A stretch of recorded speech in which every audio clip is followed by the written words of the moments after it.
Hi, Pragati here. Welcome back to my channel.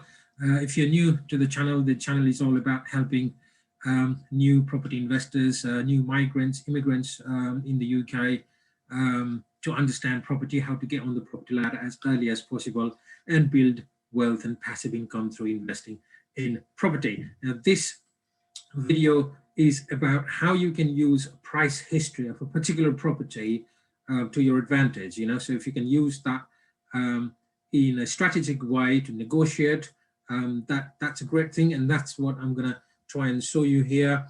Just in case if you are new to the channel, then I am the author of the book Financial Freedom for Immigrants. That's the book here, which you can also find. I'm going to do a screen share here.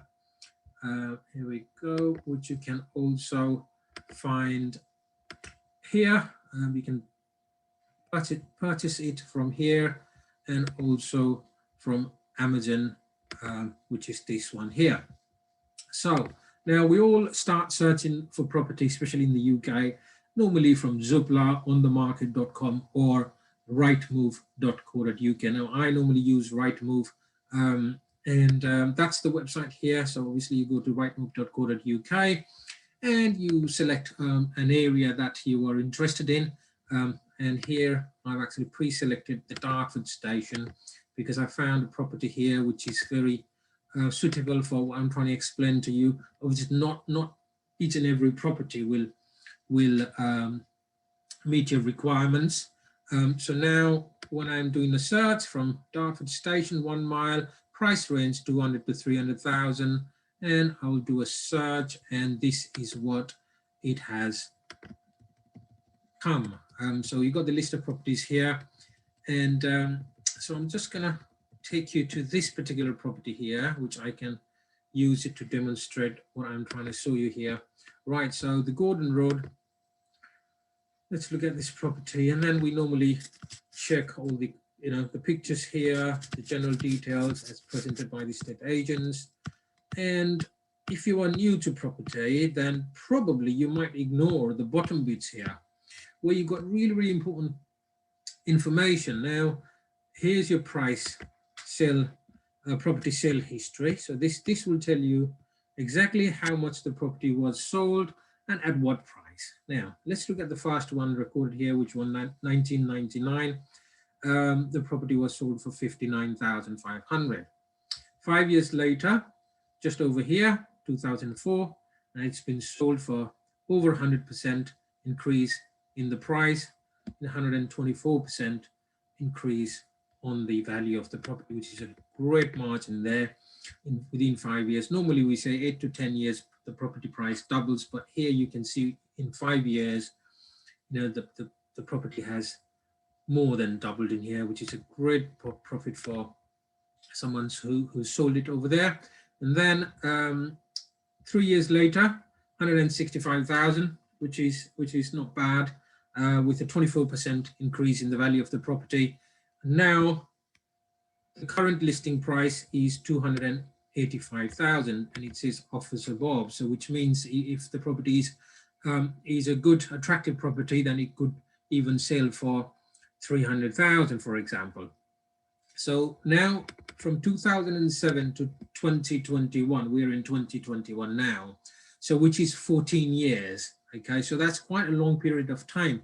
So knowing this alone, that the present owner has been in the property for 14 years, should give you some sort of a hint or some sort of a information on how you can actually negotiate the price with the seller.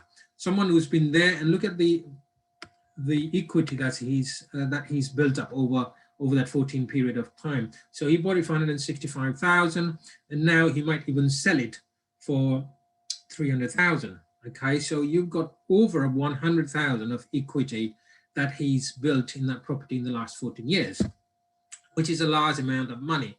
So if the person is retiring, if the person as in the seller is retiring, or maybe looking for to downgrade the property, to downsize the property into a smaller property somewhere outside the town or the city, then a negotiation of £2,000, £3,000, £5,000 probably wouldn't matter so much for him if he wants to sell it quickly.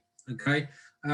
In contrary, if the property was being sold after 2 or 3 years of buying the property and there is not much equity built in that particular property, then there would be less room for negotiation, because he hasn't built much equity, and losing £2,000 could be already a big thing for the seller. So you can use that tactically when negotiating your price. So that is what I wanted to show you, and so you can actually use that feature when negotiating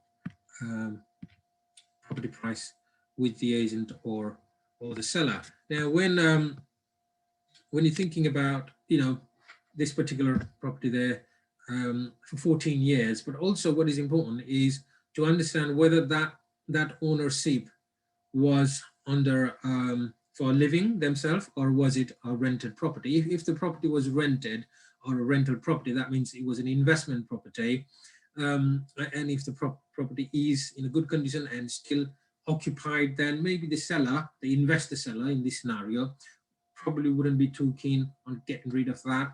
Obviously every scenario is different, but it's just to get a general understanding.